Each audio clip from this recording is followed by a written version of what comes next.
Salmo 78. Deus e o seu povo. Poesia de Asaf.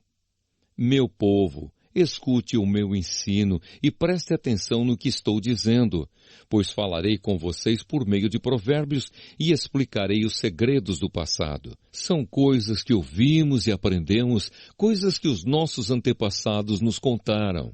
Não as esconderemos dos nossos filhos, mas falaremos aos nossos descendentes a respeito do poder de Deus, o Senhor, dos seus feitos poderosos e das coisas maravilhosas que Ele fez.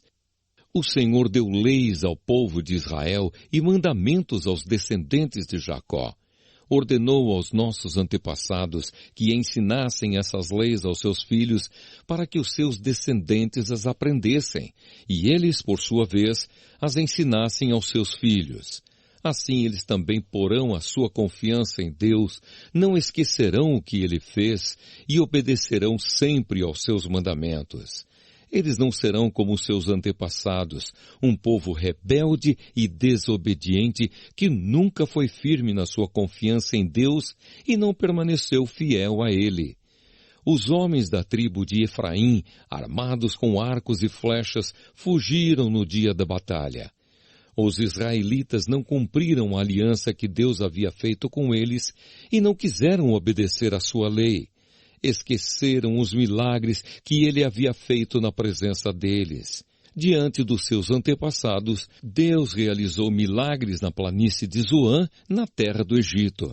Ele dividiu o mar e levou os israelitas pelo meio dele.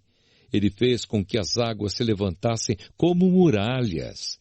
Durante o dia, Ele os guiava com uma nuvem, e de noite os conduzia por meio de um clarão de fogo. Ele partiu rochas no deserto e das profundezas da terra tirou muita água para o povo beber. Fez com que nascessem fontes na rocha e que a água corresse como um rio. Mas os nossos antepassados continuaram a pecar contra Deus. Eles se revoltaram no deserto contra o Altíssimo. De propósito, puseram Deus à prova, pedindo a comida que queriam. Falaram contra ele, dizendo, será que Deus pode nos dar comida no deserto? É verdade que ele partiu a rocha e que a água começou a correr como um rio. Mas será que ele pode nos dar pão? Será que pode fornecer carne para o seu povo? Quando o Senhor Deus ouviu isso, ficou furioso. Ele atacou o seu povo com fogo e a sua ira contra eles aumentou, porque não confiaram nele e não acreditaram que ele os poderia salvar. Porém Deus deu ordem ao céu lá em cima e mandou que as suas portas se abrissem. Ele deu ao povo pão do céu, fazendo com que caísse o maná para eles comerem, e assim comeram o pão dos anjos. Deus lhes deu comida com fartura. Depois ele fez soprar do céu o vento leste e pelo seu poder agitou o vento sul. Sobre o povo fez cair tantas aves que pareciam nuvens de pó ou os grãos de areia de uma praia. As aves caíam no meio do acampamento em volta das barracas. Então os israelitas comeram e ficaram satisfeitos, pois Deus lhes deu o que eles queriam. Mas enquanto estavam comendo, antes mesmo de ficarem satisfeitos, Deus ficou irado com eles e matou os homens mais fortes, os melhores jovens de Israel. Mesmo depois desses milagres, o povo ainda continuou a pecar e não quis acreditar em Deus. Por isso, ele os destruiu como se a vida deles fosse um sopro, como um desastre que acontece de repente. Porém, quando Deus matava alguns, os que ficavam vivos voltavam para Ele, eles se arrependiam e oravam com sinceridade a Ele. Eles lembravam que Deus era a sua rocha, lembravam que o Altíssimo era o seu Salvador. Mas todas as palavras deles eram mentiras. Tudo o que diziam era apenas para enganar. O coração deles não era sincero para com Deus, e não foram fiéis à aliança que Deus havia feito com eles. Porém, Deus teve misericórdia do seu povo. Ele não os destruiu, mas perdoou os seus pecados. Muitas vezes parou com a sua ira e não se deixou levar pelo seu furor. Lembrou que eles eram mortais, eram como um vento que passa e não volta mais. Quantas vezes se revoltaram contra Deus no deserto? Quantas vezes o fizeram ficar triste? Repetidas vezes o puseram à prova e entristeceram o santo Deus de Israel. Eles esqueceram o seu grande poder e o dia em que ele os tinha salvado dos seus inimigos. Esqueceram as coisas maravilhosas e os milagres que ele havia feito na planície de Zoan, na terra do Egito. Ali ele fez com que os rios virassem sangue, e assim os egípcios ficaram sem água para beber. Mandou moscas para os atormentarem, e rãs que estragaram os seus campos. Também mandou gafanhotos para comerem as suas colheitas e destruírem as suas plantações. Com chuvas e pedras, destruiu as suas videiras e com geada as suas figueiras. O seu gado e as suas ovelhas também morreram por causa das chuvas de pedra e dos raios.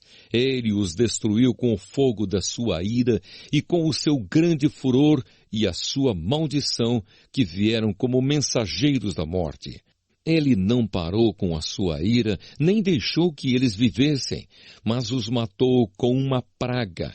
Em cada casa, na terra do Egito, Deus matou o filho mais velho.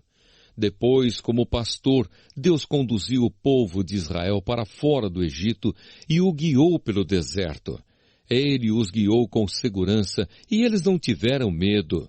Mas os seus inimigos foram cobertos pelo mar. Deus levou os israelitas para a terra santa dele, para as montanhas que ele mesmo conquistou.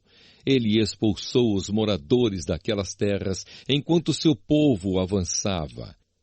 Repartiu as terras entre as tribos de Israel e deixou que os israelitas morassem nas casas dos seus antigos moradores. Mas os israelitas se revoltaram contra o Deus Altíssimo e o puseram à prova. Não obedeceram aos seus mandamentos e foram desleais e rebeldes como seus pais, traiçoeiros como flechas atiradas com um arco defeituoso. Eles o irritaram com os seus altares pagãos e com os seus ídolos fizeram com que ele ficasse enciumado. Quando Deus viu isso, ficou irado e rejeitou completamente o seu povo. Ele abandonou a sua tenda sagrada que estava em Siló, a casa onde ele havia morado entre os seres humanos. Deus deixou que os inimigos tomassem a arca da aliança, que representava o seu poder e a sua glória. Ele ficou irado com o seu próprio povo e deixou que eles fossem mortos pelos inimigos. Os jovens foram mortos na guerra e as moças não tinham com quem casar. Os sacerdotes foram mortos à espada e as suas viúvas foram proibidas de chorar por eles. Então o Senhor acordou como de um sono e gritou como um homem valente embriagado pelo vinho. Ele fez com que os seus inimigos fugissem derrotados e envergonhados para sempre. Ele rejeitou os descendentes de José, não escolheu a tribo de Efraim. Pelo contrário, escolheu a tribo de Judá, o monte Sião, que ele tanto ama. Ele construiu o seu templo parecido com a sua casa no céu e o fez firme como a terra, que está segura para sempre. Então Deus escolheu o seu servo Davi, ele o tirou do curral de ovelhas quando ainda pastoreava o rebanho.